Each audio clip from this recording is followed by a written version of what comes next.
দেশের শীর্ষ ফুটবল নিয়ামক সংস্থা এআইএফএফ, রাজ্যের আইএফএ, এই দুই সংস্থাকে অন্ধকারে রেখেই যুব ভারতীতে মেগা মেসি ইভেন্ট, যার ছত্রে ছত্রে বেনিয়ম এবং পরিকল্পনার অভাব।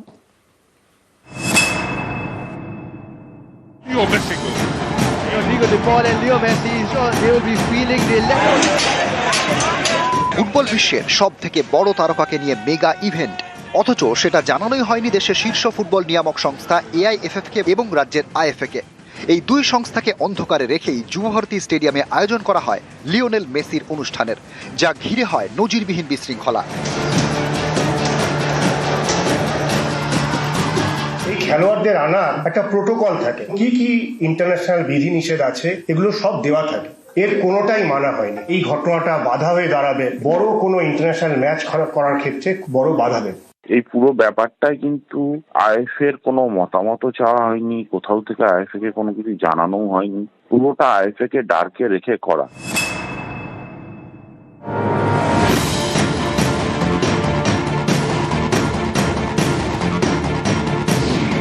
নিয়ম অনুযায়ী কোনো ফুটবল ম্যাচ হলে তা আগাম জানাতে হয় এআইএফএফ অথবা সংশ্লিষ্ট রাজ্যের ফুটবল অ্যাসোসিয়েশনকে। গত শনিবার মেসি কোনো ম্যাচ খেলেননি, তাই জানানো বাধ্যতামূলক ছিল না। কিন্তু অনেকের মতে এআইএফএফ বা আইএফএ কে জানালে এই ধরনের ইভেন্ট আয়োজনের সুবিধা হয়।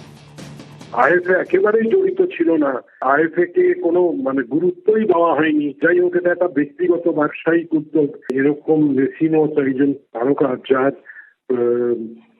জনপ্রিয়তা তুঙ্গে থাকে সব সময়, ক্রীড়া প্রশাসনটা বা ক্রীড়া সংগঠনটা এটা সবাইয়ের জন্য নয়। It is not everybody's cup of tea. এর জন্য আলাদা দক্ষতা লাগে, অভিজ্ঞতা লাগে।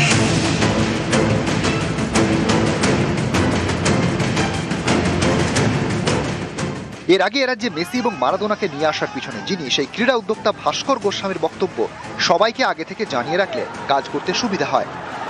ম্যাচ করলে তো জানাতেই হবে, ম্যাচ করলে তো সেটা তো ফিফা প্রোটোকল বলছে জানাতেই হবে, আইন হচ্ছে তাই। আমি তো আমার ক্ষেত্রে তাই আই অলওয়েজ প্রেফার্ড কি ফুটবল অ্যাসোসিয়েশন বা তার সঙ্গে কাজ করাটা। মারাদোনার ক্ষেত্রেও কি তাই করেছিলেন? হ্যাঁ, আইএফএ কে সাথে নিয়েই করেছিলাম, এবং তাতে সুবিধা হয় তো, তুমি এক্সট্রা হ্যান্ডস পাও, তুমি তোমার সাথে আরো অনেক বড় টিম পাও একটা।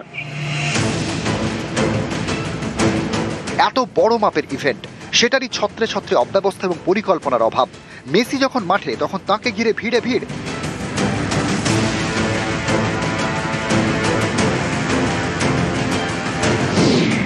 এরা কারা? এরা মাঠে ঢোকা ছাড়পত্র পেল কিভাবে? আমি চিনি তো না, কি করে বলবো বলুন তো যে কাদেরকে কি হয়েছে। অনেক লোক দেখেছি যাদেরকে আমি ভালো মতন জানি না, চিনি না, বা এর আগে কোনোদিন সেইগুলো আমার সঙ্গে পরিচয় নেই। তারা কারা বুঝতে পারলাম না তো কারা কারা, আমি তো চিনি না বলছি। তারা ঢুকলো কোথা থেকে? তাহলে মাঠে ঢুকেছে, কোথা দিয়ে ঢুকেছে কি করে বলবো। বিশ্ব ফুটবলের মহাতারকাকে নিয়ে হাই প্রোফাইল অনুষ্ঠান, সেখানে থাকার কথা রাজ্যের মুখ্যমন্ত্রীর, থাকার কথা বলিউড মেগাস্টার শাহরুখ খানের। মুখ্যমন্ত্রী মাঠে ঢোকার আগেই ঢুকে গেলেন মেসি, তারপর তাঁকে ঘিরে ভিড়, বিশৃঙ্খলা। এরকম হলো কেন? এটা কার দেখার কথা? এই অনুষ্ঠানের ফ্লো চার্ট কার তৈরি করার কথা? ভিভিআইপিদের মধ্যে কে আগে ঢুকবেন কে পরে, সেটা কার ঠিক করার কথা? সেই তথ্য কাদের জানানো হয়েছিল? সল্টলেক স্টেডিয়ামের ভাড়া বাবদ কত টাকা দিয়েছিল শতদ্রু দত্ত সংস্থা? যে এডি কাটআউট গেট দিয়ে মেসিকে যুবভারতীতে ঢোকানো হয়েছিল, ভাঙচুরের সময় সেই গেটের উপর লাগানো জালে এসে পড়ে ভাঙা চেয়ার। মেসির কোনো রকম আঘাত লাগলে তার দায় কে নিত? এত বড় অনুষ্ঠানের ক্ষেত্রে সমন্বয় বৈঠক হওয়ার কথা আয়োজক সংস্থা, ক্রীড়া দপ্তর এবং পুলিশের মধ্যে। সেই বৈঠক কি ঠিকভাবে হয়েছিল? হয়ে থাকলে কার কি দায়িত্ব ছিল? অনেকে বলছেন এইসব প্রশ্নের উত্তর মিললে তবেই স্পষ্ট হবে বিপর্যয়ের দায় কার। নিউজ 18 বাংলা।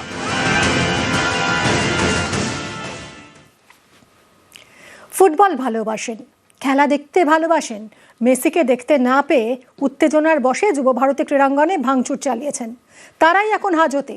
কিন্তু সেদিনের বিশৃঙ্খলার জন্য দায়ী কে, তার হদিশ পেতে নাকি তদন্ত চলছে। আর যারা আবেগে ভেসে গেলেন, ক্ষোভ উগরে দিলেন, তাঁরাই এখন গড়াদের পিছনে।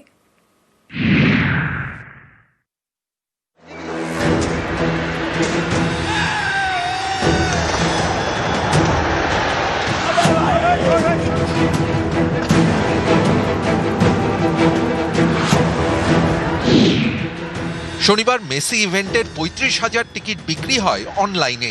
এছাড়া অফলাইনেও প্রচুর টিকিট বিক্রি হয়। এর পাশাপাশি 27,000 কমপ্লিমেন্টারি টিকিট এবং মাঠে ঢোকার দেদার পাস, সবই অল অ্যাক্সেস পাস।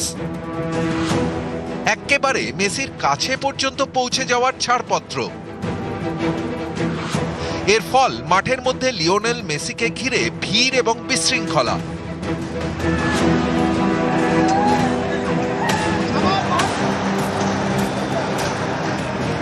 ফুটবলের রাজপুত্রের অনুষ্ঠান ঘিরে শনিবার চূড়ান্ত বিশৃঙ্খলা তৈরি হয় যুবভারতী স্টেডিয়ামে।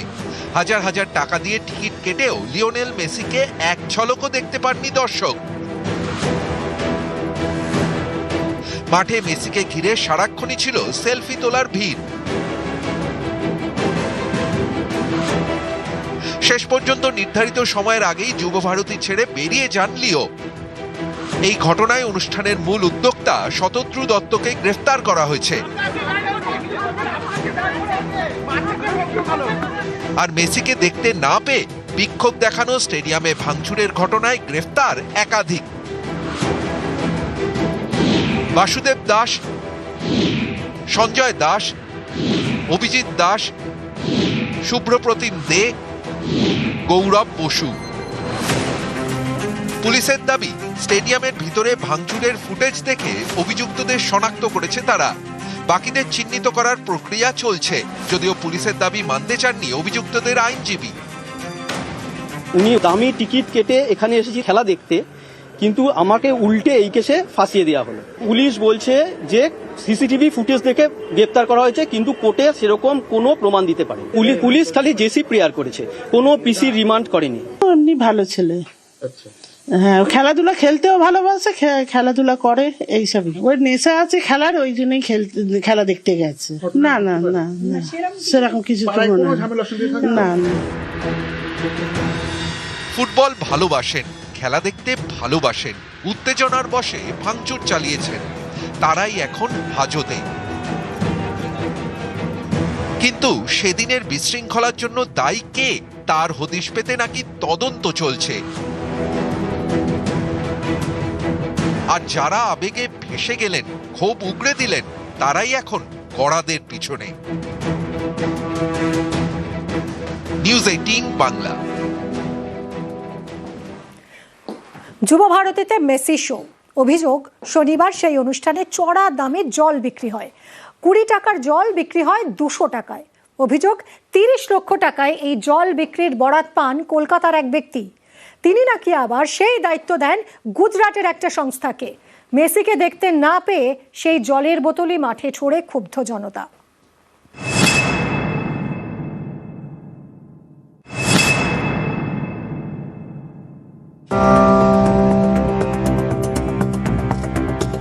শনিবার সল্টলেকে মেসি শো।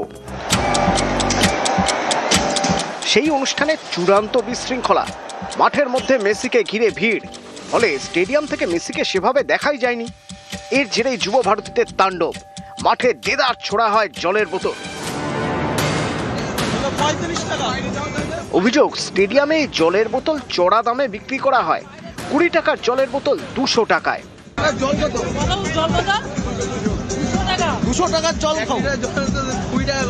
আইএসএল ম্যাচের সময় যেমন, তেমনই নিয়ম ছিল শনিবারের মেসি শোতেও। জলের বোতল নিয়ে স্টেডিয়ামে ঢোকা যাবে না। স্টেডিয়ামের ভেতরে পর্যাপ্ত পরিমাণ জলের ব্যবস্থা থাকবে। কোনো জলের বোতল যদি আমরা গেটে দেখি, তাহলে আমাদের কিন্তু সেই জলের বোতলটা আমরা এলাও করতে পারবো না। জলের বোতল নিয়ে সল্টলেক স্টেডিয়ামে ঢোকা বারণ, অথচ স্টেডিয়ামেই বিক্রি হলো জলের বোতল।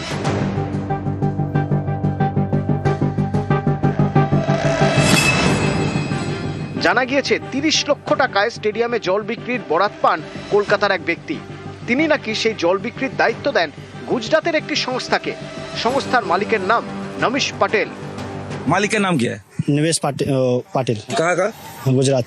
कि वो 30 लाख रुपए किसको दिया था? वो অর্গানাইজার को दिया उन्होंने। তুমি কি দোকান নিয়েছিলে? হ্যাঁ, দোকান নিয়ে বিক্রি করার জন্য? হ্যাঁ। কটা দোকান? একটাই। কত টাকা নিয়েছিল তোমার থেকে? 40,000 টাকা। তো এটা কাকে দিয়েছিলে টাকাটা?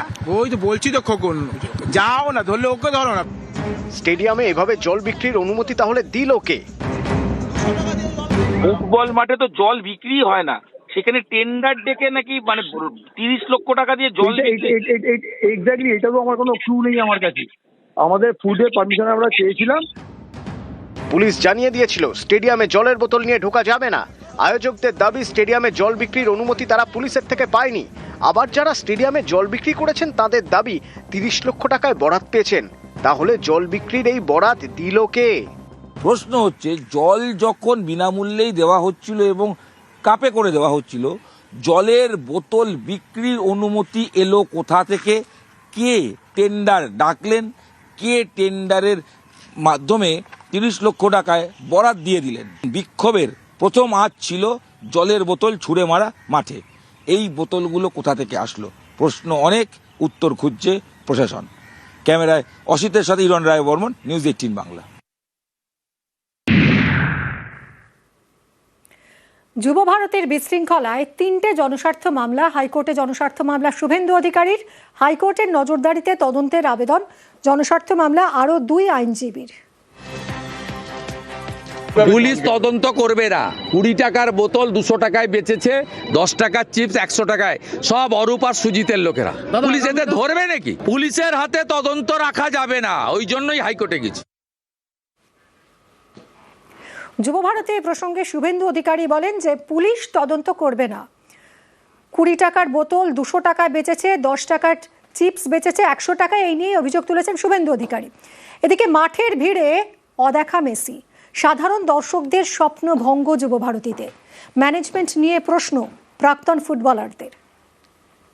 ম্যানেজমেন্ট পুরো আমরা যা ধারণা করলাম ওখানে, এটা পুরো ম্যানেজমেন্টের ভুল আছে। ম্যানেজমেন্ট ভুলের জন্যই আজকে আমাদের চোখের সামনে, যেখানে আমরা বড় হয়েছি, যেখানে এত নাম কামিয়েছি, সেই স্টেডিয়ামটা চোখের সামনে যখন দর্শকরা নেমে যেভাবে ভাঙচুর করছে, বা এটা আমরা কোনোদিনই কাম্য নয়, ভাবিনি। আমার অনেক বন্ধু এসেছিল, আসাম থেকে এসছে, দিল্লি থেকে এসছে, অনেক জায়গা থেকে এসছে।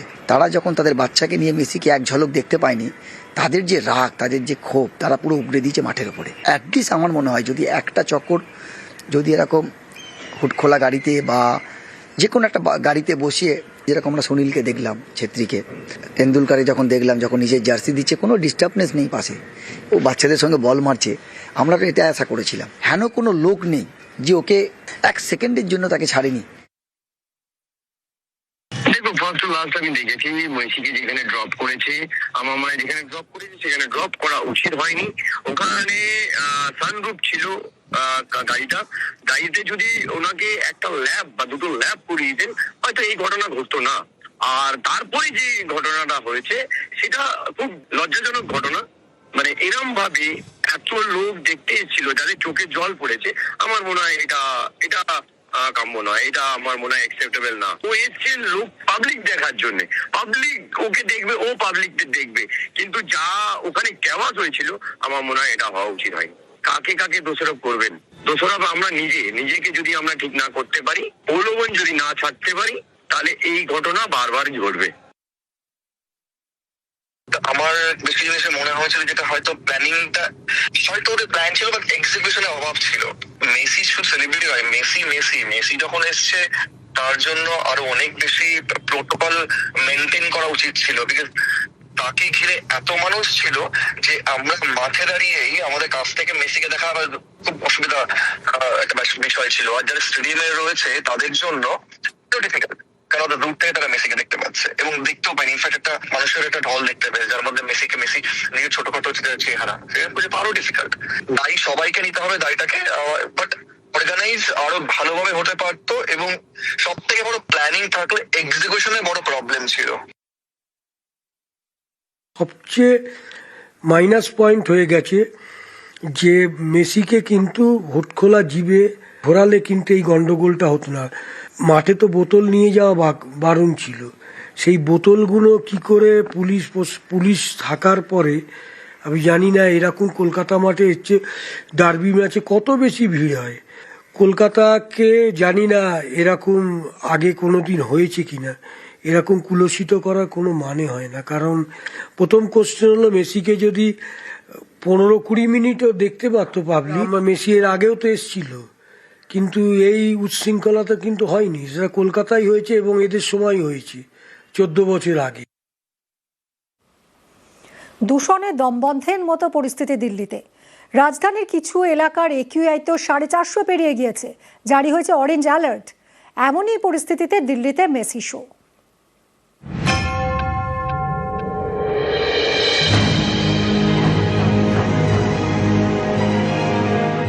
লিওনেল মেসি ফুটবল রাজপুত্র ভারত সফরে বুধবার দিল্লিতে রাজধানীর অরুণ জেটলি স্টেডিয়ামে অনুষ্ঠান, গোট ইন্ডিয়া ট্যুরের শেষ অনুষ্ঠান। সোমবার যখন দিল্লিতে পা রাখেন মেসি, তখন রাজধানীর দূষণ সব রেকর্ড ভেঙে ফেলেছে, ধোঁয়াশায় ঘেরা চারপাশ।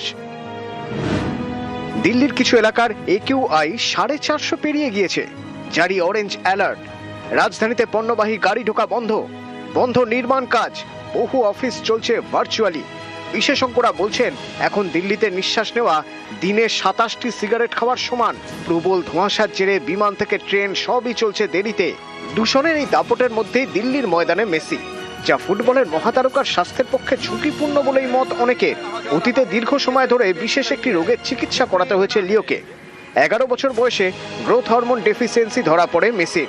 এর জেরে তার শারীরিক বৃদ্ধি বাকি শিশুদের তুলনায় ছিল কম। আর্জেন্টিনার চিকিৎসকরা বলেছিলেন উচ্চতায় 5 ফুটও পেরোতে পারবে না মেসি। সে সময় মেসির উপর নজর পড়ে স্পেনের ফুটবল ক্লাব বার্সেলোনার। মেসির চিকিৎসার যাবতীয় খরচ নেয় তারা।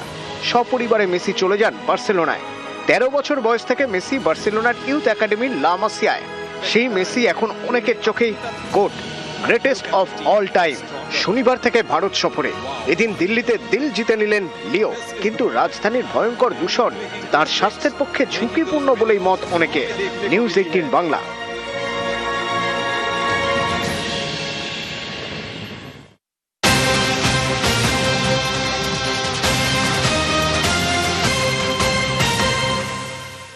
তিনটি শূন্যপদ কমল চূড়ান্ত তালিকায়। নবম দশমে চূড়ান্ত শূন্য পদের তালিকা প্রকাশ। শিক্ষক নিয়োগের চূড়ান্ত শূন্য পদের তালিকা প্রকাশ করলো এসএসসি। ঘোষিত শূন্য পদের চেয়ে কমল চূড়ান্ত শূন্য পদ। আরো জানাবে সোমরাজ, রয়েছে সঙ্গে সোমরাজ। স্কুল সার্ভিস কমিশনের নবম দশমের শিক্ষক নিয়োগের যে চূড়ান্ত শূন্য পদের তালিকা তা প্রকাশ করেছে স্কুল সার্ভিস কমিশন, এবং সেখানে দেখা যাচ্ছে ঘোষিত যে শূন্য পদের তালিকা ছিল তার তুলনায় 3টি শূন্য পদ হয়ে গেল। ঘোষিত শূন্য পদের তালিকা ছিল 23,212টি, এবং সেখানে যে চূড়ান্ত শূন্য পদের তালিকা প্রকাশ করা হয়েছে সেখানে দেখা যাচ্ছে মোট শূন্য পদ 23,209টি।